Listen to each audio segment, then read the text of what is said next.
Hello दोस्तों, आखिर कैसे बांग्लादेश ने अपनी आज़ादी के 5 दशकों में अपने आप को बदला और एक गरीब कंट्री से एशिया के सबसे फास्टेस्ट ग्रोइंग कंट्री में शामिल हुआ। पहली बार 2018 में बांग्लादेश ने इंडिया को पीछे करते हुए एशिया के सबसे फास्टेस्ट ग्रोइंग कंट्री में टॉप पर आ गया। उस वक्त इसकी जीडीपी ग्रोथ रेट 7.3% दर्ज की गई थी। और तो और इसने पिछले 4 दशकों में ही वर्ल्ड के सबसे बड़े गारमेंट एक्सपोर्टर कंट्री चाइना को भी गारमेंट एक्सपोर्ट के मामले में टक्कर दिया है और टेक्सटाइल इंडस्ट्री का किंग बनने की तरफ मूव कर रहा है। तो इस छोटे से वीडियो में हम बांग्लादेश के इस स्टोरी को जानने की कोशिश करेंगे। इससे पहले अगर आप चैनल पर नए हैं तो वीडियो को लाइक करके चैनल को सब्सक्राइब जरूर करें। चलिए वीडियो को स्टार्ट करते हैं।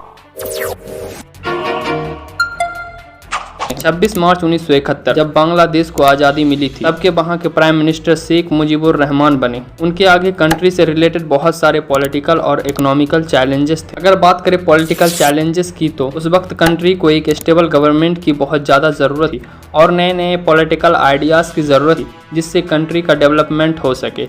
इसके अलावा लॉ एंड ऑर्डर को मेंटेन करना, भुखमरी को दूर करना और भी बहुत सारे चैलेंजेस थे। इकोनॉमिकल चैलेंजेस में इंफ्रास्ट्रक्चर को बिल्ड करना, फॉरेन कंपनीज को बांग्लादेश में इन्वेस्टमेंट करने के लिए अट्रैक्ट करना था, लेकिन ये इन सब चैलेंजेस को ठीक से काउंटर नहीं कर पाए और देश के सारे ऑपोजिशन के पॉलिटिकल पार्टीज को बैंड कर दिया और कंट्री में इमरजेंसी लगाकर प्राइम मिनिस्टर और प्रेसिडेंट दोनों की ही सीट्स को खुद ही होल्ड करने लगे। फिर 1975 में कुछ लोगों द्वारा उनका और उनकी पूरी फैमिली की हत्या कर दी गई। उस वक्त उनके फैमिली में सिर्फ 2 ही लोग जिंदा बचे थे। दोनों उनकी बेटियां थी जो उस वक्त लंदन में पढ़ाई कर रही थी। उसके बाद साल 1975 से 1977 तक कंट्री में लगभग मार्शियल लॉ ही रहा। फिर 1977 में जनरल जियाउर रहमान अगले मार्शियल लॉ एडमिनिस्ट्रेटर बने और उन्होंने ही बांग्लादेश नेशनलिस्ट पार्टी की स्थापना की और इन्होंने कई सारे पॉलिटिकल चेंजेस किए, जैसे कि स्टॉक मार्केट को रीओपन करवाया, इन्वेस्टमेंट को बढ़ावा देने के लिए कई नियमों को चेंज किया और प्राइवेट कंपनीज को अपने डिसीजन खुद ही लेने के लिए छोड़ दिया गया।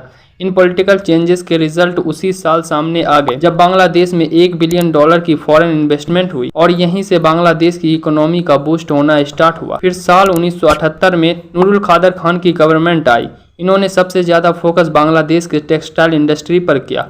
बांग्लादेश से 130 लोगों की टीम बनाकर उसे साउथ कोरिया और चाइना जैसे देशों में भेजा गया और उन्हें रेडीमेड गारमेंट तैयार करने की तकनीक सीखने को कहा गया। फिर कुछ महीनों बाद वे सभी लोग काम सीख कर बांग्लादेश वापस आए और छोटी छोटी टीम्स में डिवाइड होकर पूरे कंट्री में फैल गए और लोगों को काम सिखाना शुरू किया। फिर साल 1982 में नूरुल खादर खान ने देश गवर्नमेंट नाम की एक कंपनी शुरू की और देखते ही देखते ये कंपनी डोमेस्टिक जरूरतों को पूरा करते हुए एक्सपोर्ट भी करने लगी और ये एक्सपोर्ट साल दर साल इंक्रीज होती चली जा रही थी। आज साल 2023 की बात करें तो बांग्लादेश अपने टोटल एक्सपोर्ट का 82% एक्सपोर्ट गारमेंट ही करता है। ये एक्सपोर्ट बड़े बड़े देशों को किया जा रहा है। यूके, यूएसए, जर्मनी, इंडिया जैसे देशों में बांग्लादेश काफी ज्यादा क्वांटिटी में गारमेंट एक्सपोर्ट करता है। बांग्लादेश में गारमेंट इंडस्ट्रीज का इतना ग्रोथ होने का सबसे बड़ा कारण वहाँ के मजदूरों को माना जाता है। वहाँ के मजदूर बहुत ही कम पैसों में अच्छी क्वालिटी और बेहतर फिनिशिंग का कपड़ा बहुत ही कम समय में तैयार कर देते हैं। इसके साथ ही वहाँ वर्कर्स को हायर करने में ज्यादा समय नहीं लगता है और ज्यादा प्रॉब्लम्स भी नहीं होती, इसलिए भी वहाँ इंडस्ट्रीज काफी अच्छी तरह से ग्रो हो रही। अभी मौजूदा दौर में बांग्लादेश में शेख हसीना की सरकार है जिसकी पॉलिसीज भी काफी अच्छी मानी जा रही है। वो कंट्री के कैपिटल ढाका को हर सिटी से कनेक्ट करने के लिए इंफ्रास्ट्रक्चर को बिल्ड कर रही है। बांग्लादेश की तरक्की को इस तरह के कुछ एग्जाम्पल से समझने की कोशिश कर सकते हैं। जब बांग्लादेश आजाद हुआ यानी 1971 में बांग्लादेश के लोग पाकिस्तान के लोगों से 70% ज्यादा गरीब हुआ करते थे और आज पाकिस्तान के लोग बांग्लादेश के लोगों से 45% ज्यादा गरीब है। साल 2000 में बांग्लादेश की पॉवर्टी रेट 50% थी जो 2016 में 12% हो गई है और अब 2023 में ये 10 से भी नीचे आ गई होगी। साल 1971 में बांग्लादेश की जीडीपी $8.75 बिलियन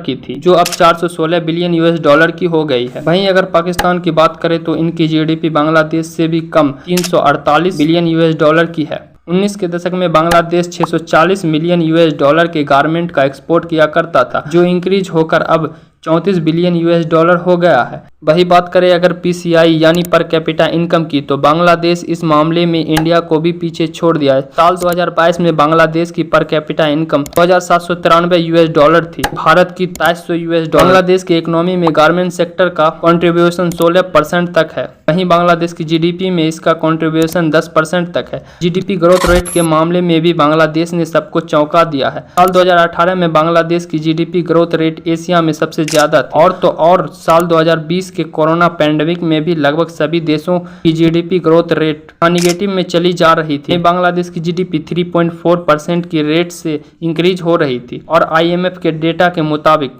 साल 2026 में बांग्लादेश की जीडीपी 8.1% की रेट से ग्रो करेगी और जो कि एशिया में सबसे ज्यादा ग्रो करने वाली कंट्री होगी। और अगर इसी तरह चलता रहा तो ये लीस्ट डेवलप कंट्री से डेवलप कंट्री के जोन में 4 से 5 सालों के अंदर ही आ जाएगा। आज के लिए इतना ही, फिर मिलते हैं अगले वीडियो में, तब तक के लिए बाय।